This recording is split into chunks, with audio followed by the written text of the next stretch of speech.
virtual maupun yang hadir adalah Pak Mujib. Terus tadi siapa?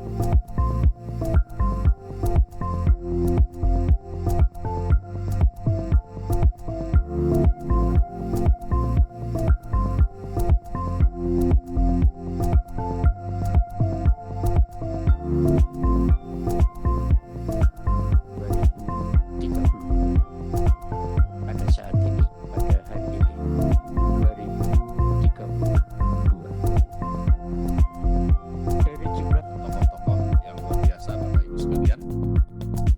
Izinkan hari ini, pagi ini kita akan melaksanakan kegiatan RDPU Panja. Dari hampir jumlah 2000-an itu, yang 10% kondisinya baik, Pak.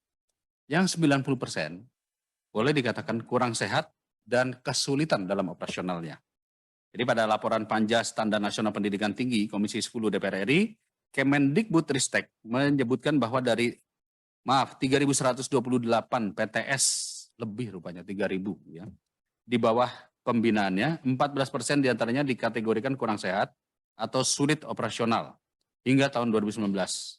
Kemendikbudristek RI menargetkan 1.000 PTS yang kurang sehat sudah bergabung dengan PTS sehat. Walaupun kita mendengar dari Aptisi bahwa ternyata bukan hanya 14%, lebih ya. Malah yang bagusnya itu hanya 10%-an.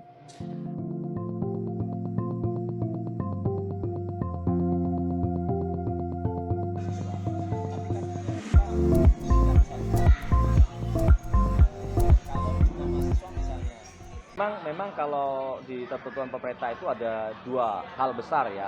Yang pertama adalah penyatuan, yang kedua penggabungan. Jadi ada yang memang bersatu membentuk sesuatu yang baru, atau dia ikut merger aja menjadi satu dengan yang lain tapi tanpa merubah nama gitu ya. Nah itu juga bisa, itu ketentuan pemerintahnya kan seperti itu. Tetapi memang ini perlu dipikirkan, karena untuk penyatuan dan penggabungan itu harus ada kerelaan dari masing-masing ya institusi. Pertama kan institusi yang mau bergabung tentu dia punya aset, punya sumber daya, punya macam-macam lah.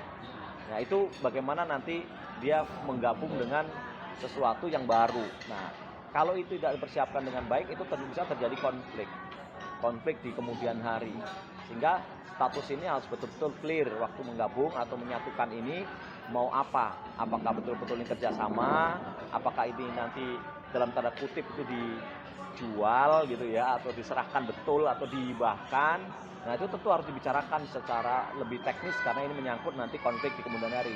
Konfliknya apa? Kalau misalnya penyatuan itu sukses, menjadi besar gitu ya, sukses besar, kemudian ingat masa lalu, kemudian gimana menagihnya dan seterusnya, itu tidak mudah. Atau kalau sudah menggabung gitu ya, kemudian yang digabungi itu kemudian kualitasnya jadi menurun. Ini juga kan dilema ya, gabung dengan saya bukannya ikut meningkatkan kualitas, tapi malah membuat kami itu juga jadi ikut turun namanya. Itu kan juga jadi sesuatu yang perlu dipikirkan ya. Nah, saya pikir sih solusinya seperti itu boleh-boleh saja. Kalau ini sudah matang, sudah siap, semuanya sudah legowo, itu bisa. Nah kalau nggak bisa, mau apa? Ya kalau nggak bisa, saya kira pemerintah harus turun tangan juga. Kalau memang sudah tidak mampu, ya pemerintah seperti yang sekarang lakukan.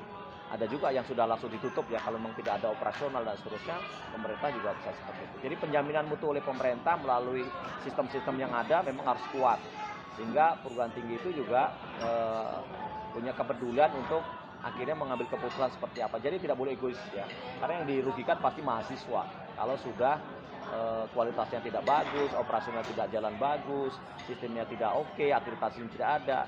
Mahasiswa itu juga sangat dirugikan.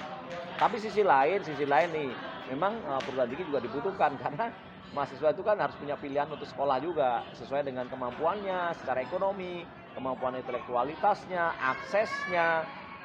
Kan tidak semua orang dari kampung, misalnya dari desa, dari pulau-pulau itu bisa ke kota besar. Mungkin karena akses ya transportasi, mungkin karena akses pembiayaan, mungkin akses kesempatan untuk tes dan seterusnya. Jadi sama-sama kita berjuang untuk meningkatkan kualitas SDM ini memang tidak mudah. Ya itu tentu nanti pemerintah membuat regulasi yang paling tepat lah untuk bisa menangani ini.